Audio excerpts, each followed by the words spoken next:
Assalamu alaikum students, I hope you are all fine, safe and sound. I am Adiba Hanif, your social studies teacher. Today we are discussing about your history book. Unit number 1, the golden age of Islam. Chapter number 3 है आज हमारा मुस्लिम scientist, philosophers and travellers. आज इसका हमारा lecture number 2 है. हमने already first lecture में first 3 scientist को डिस्कस कर लिया था. आज हमने नेक्स्ट 4 साइंटिस्ट को की लाइफ स्टाइल को आज डिस्कस करना है. Let's start our lecture. Write a note on the life of Ibn Sina, Ibn Khaldun, Al-Khwarizmi and Umar al-Khayyam. तो let's start. सबसे पहले है इब्न सीना. इनकी डेट ऑफ बर्थ क्या है? The great scientist was born around 980 AD in the village of Afshana. तो nationality he belong to Uzbekistan. Afshana को अब क्या कहते हैं? अज़बकिस्तान कहते हैं. इनकी जो फेमस बुक्स थी उनमें कौन कौन सी बुक्स शामिल हैं? अल कानून नाउन एज कैनन इन वेस्ट, मतलब ये इनकी तिब के लिहाज से, मेडिकल के लिहाज से एक बुक थी जिसे अब वेस्ट में कैनन के नाम से जाना जाता है. His most important contribution to medical sciences was his famous book al Qanun known as Canon in the waste.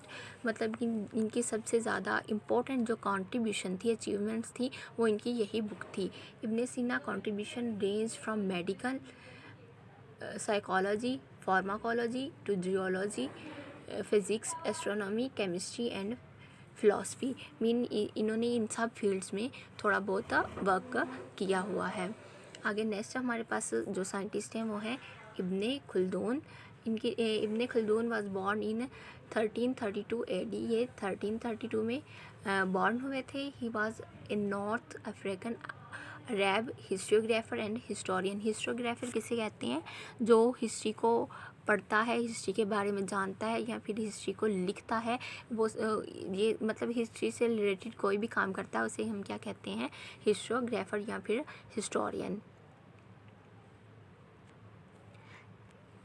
तो इनकी फेमस बुक थी मुकदमा. इस बुक में इन्होंने क्या इन्होंने पॉलिटिकल इकनॉमी, पॉलिटिकल रूल्स बताए हुए थे. मतलब ये बुक थोड़ी सी पॉलिटिशियन और फिर उसके बाद कोर्ट ऑफ लॉ के मुतल्लिक थी. और इनके अचीवमेंट में क्या, Ibn Khaldun work on outline the earliest example of political economy and monetary system.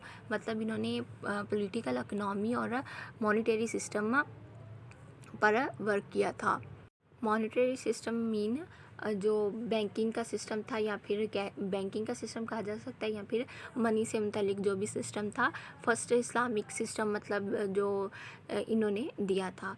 Ibn Khaldun main work is the Kitabul Ibar on book of lesson. इनका जो सबसे ज़्यादा वर्क है ये किस पर है? किताबुल अबर पर है. किताबुल अबर इनकी एक मैथमेटिक्स की बुक थी. इनका ज़्यादातर वर्क इस बुक के लिहाज से जाना जाता है. नेक्स्ट अल ख्वारिज़मी. ठीक है, इनके मोहम्मद इब्न मूसा अल ख्वारिज़मी, ये इनका रियल नेम है. Was born in 780 AD. और इनकी नेशनैलिटी क्या, ही बिलोंग्स टू इराक. ये इराक से बिलोंग करते हैं. अचीवमेंट में इनकी क्या है? अल ख्वारिज़मी major accomplishments were the book he wrote on the mathematics and science. मतलब इसकी जो ज़्यादातर इनकी अचीवमेंट्स हैं, इनकी वो बुक्स हैं जो कि मैथमेटिक्स की और साइंस की है. इन्हें अलजेब्रा का फादर भी बोला जाता है, father of algebra. His mathematical books introduced the ideas of algebra and Hindu-Arabic numerals to Western mathematicians during the middle age. मतलब मिडल एज में इन्होंने क्या किया था? हिंदू और अरेबिक नुमेरल्स को, मतलब नंबर्स को, गिनती को वेस्टर्न मैथमेटिशियंस में इन्होंने क्या कराया था? इंट्रोड्यूस कराया था. His scientific work concern geography and astronomy. Geography मतलब स्टडी ऑफ अर्थ, और एस्ट्रोनॉमी स्टडी ऑफ स्टार से रिलेटेड इनका कुछ वर्क भी, साइंटिफिक वर्क भी है. आगे नेक्स्ट हमारे पास लास्ट साइंटिस्ट हैं उमर अल ख़याम. इनकी डेट ऑफ बर्थ क्या है? Omar al Khayyam was born in 1048 AD. He belongs to Iran. ये ईरान से बिलोंग करते थे. फेमस बुक में Rubaiyat of Omar Khayyam later translated in English. ये मतलब इनकी जो ज़्यादातर बुक्स थी ये मतलब पोइट्री के जो फ़िलासफ़र थे ये पोइट्री के लिहाज से भी जाने जाते हैं।